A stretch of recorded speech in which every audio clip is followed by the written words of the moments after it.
Welcome back. Keep it honest now. Just over a year ago, we told you about a horrific hate crime caught on tape. A group of white teens beating up an African-American man in a parking lot in Jackson, Mississippi. Exclusive surveillance video was obtained by CNN that shows one of the teens backing up his pickup truck so he could actually drive over James Anderson's battered body. The 47-year-old auto worker died. A federal investigation followed. The truck's driver, Daryl Dedman, pleaded guilty to murder and admitted he was part of a group of white teens who entertained themselves by driving around looking for black victims to beat up.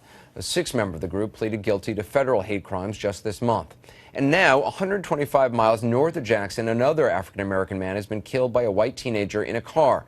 This time, no hate crime charges have been filed, and outrage is growing. Our investigative reporter Drew Griffin tonight, keeping him honest. It was early on a hot July Sunday morning and right on schedule, just about 6:30.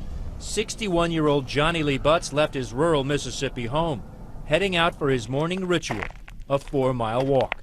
His neighbor, Otis Brooks, says Butts, a Sunday school teacher, waved as he passed his front door, wearing a blue T-shirt.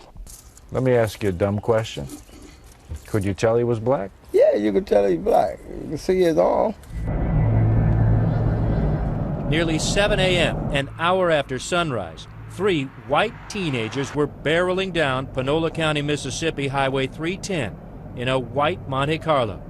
2 of the 3 teens admit they had been drinking vodka and smoking marijuana all night.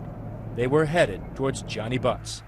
The 2 passengers say they and the driver of that white Monte Carlo, 18-year-old Matthew Whit Darby, spotted a man walking on the shoulder on the opposite side of the road. In statements to police and grand jury testimony obtained exclusively by CNN, the 2 teenagers who were with Whit Darby, a then 15-year-old and an 18-year-old named Tony Hopper Jr., describe what happened next. We see a walker on the side of the road, the 15-year-old tells police. The complete left side of the road, while we are on the complete right side of the road. And I pointed out to say, watch out, there's a walker there. As we get closer, the 15-year-old says, Whit slightly turns the steering wheel, and I saw him. Watch out, don't do nothing stupid. And then he just kept turning the steering wheel. And eventually, before we knew it, he ran him straight over. The 18-year-old, Tony Hopper, told a sheriff's deputy he didn't slow down. The officer asks, he never hit his brakes? No, sir. Do you think he hit him on purpose? Yes, sir, I do. Johnny Lee Butts was hit from behind by a car traveling somewhere between 55 and 70 miles an hour. He was violently tossed into the air, slammed into the windshield, one leg nearly severed off, his head bouncing off the back windshield.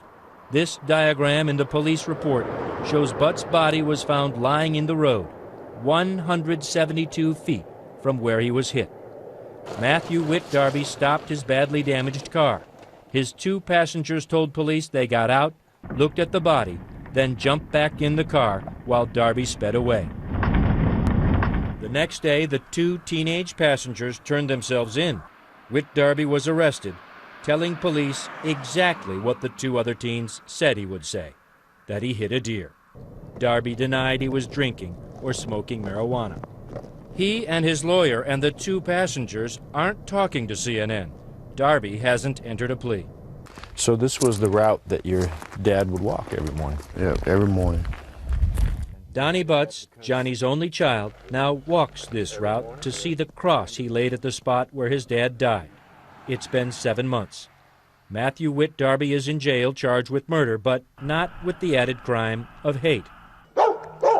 In this racially charged area of rural Mississippi, Confederate flags fly in front of homes just down the road from where Johnny Butts was killed. His son Donnie, his family, and many other blacks in this community say the police, the district attorney, the white law enforcement of Panola County aren't investigating why Johnny Lee Butts was killed. They say the motive was hate.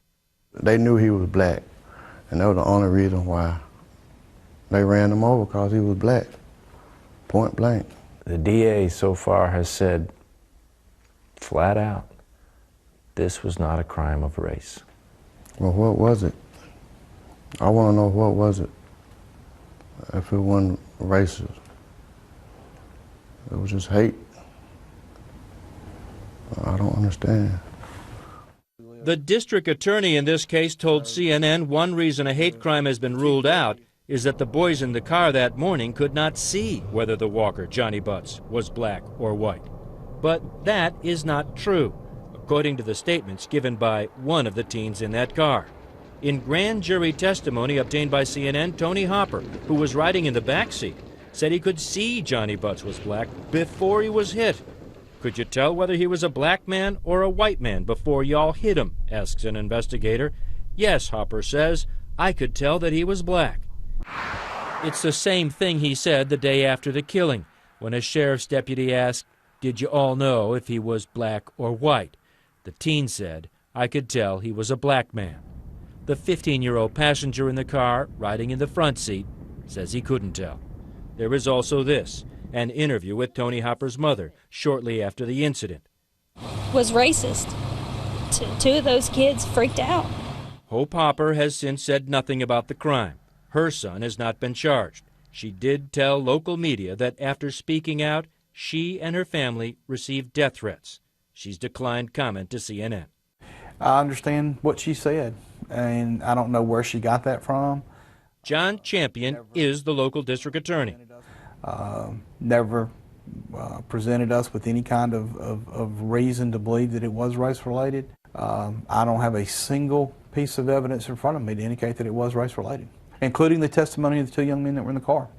You got 3 white teenagers running down a black guy on the side of the road. From anybody on the outside looking in, that looks like not only a hate crime, but a repeat crime from what we had in Jackson. Well, I certainly don't disagree with you on its face that it does.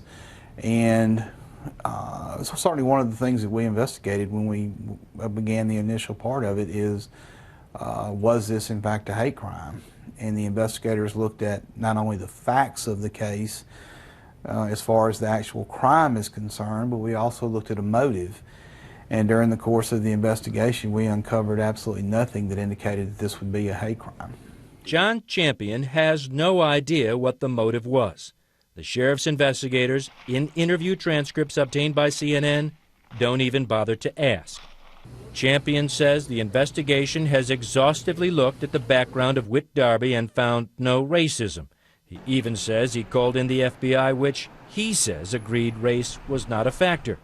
But the FBI isn't so sure. A spokesperson telling CNN the FBI absolutely considers this investigation to be still open.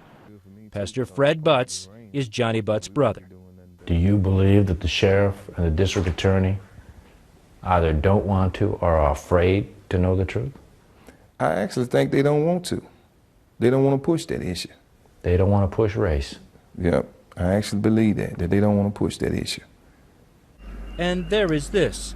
Days after Johnny Lee Butts was killed and literally just around the corner, these 4 boys were walking on the shoulder of this road when 2 white men, they say, in a white Jeep aimed straight for them, scaring them into the ditch.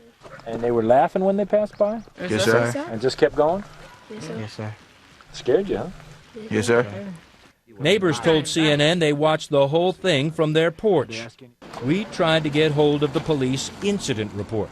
To our surprise, after repeatedly declining to be interviewed, Sheriff Dennis Darby himself called us back. He told us there's nothing in this report and that he wouldn't give it to us, then warned CNN not to, quote, stir up trouble in his county, adding, you do something with this and I'll be coming after you. Matthew Whit Darby, no relation to the sheriff, goes on trial for murder, but not a hate crime, next month. It's a really stunning report, Drew. I mean, there's so many inconsistencies here in what the police are saying. The mother of one of the teens in the car who killed the man on the side of the road, she said it was racially motivated. Do we know if investigators even talked to her? From the records we've obtained, Anderson, which include witnesses list, she's not on any witness list. We have no transcript of any interview that was done with her. So despite that public assertion that she said, look, this was racist and her son was involved, We don't believe that investigators ever went to find out what she was saying. She won't talk to us. Basically, she's been telling people she's scared to speak out. And that second incident, did the police, the sheriff, Darby investigators, did they try to do anything to find that Jeep? It doesn't appear they did anything at all. We're not even really sure if the police believe these kids.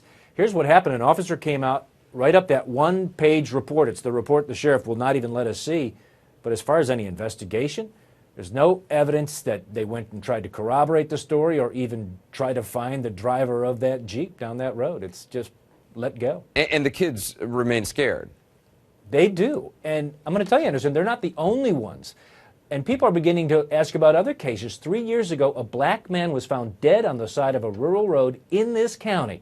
The medical examiner determined he'd been run over by a car, but I can tell you there's no evidence of any sort of investigation there either. No arrest, no car, no explanation as to how this black man was just found hit by a car on the side of the road 3 years ago. 3 years ago, wow.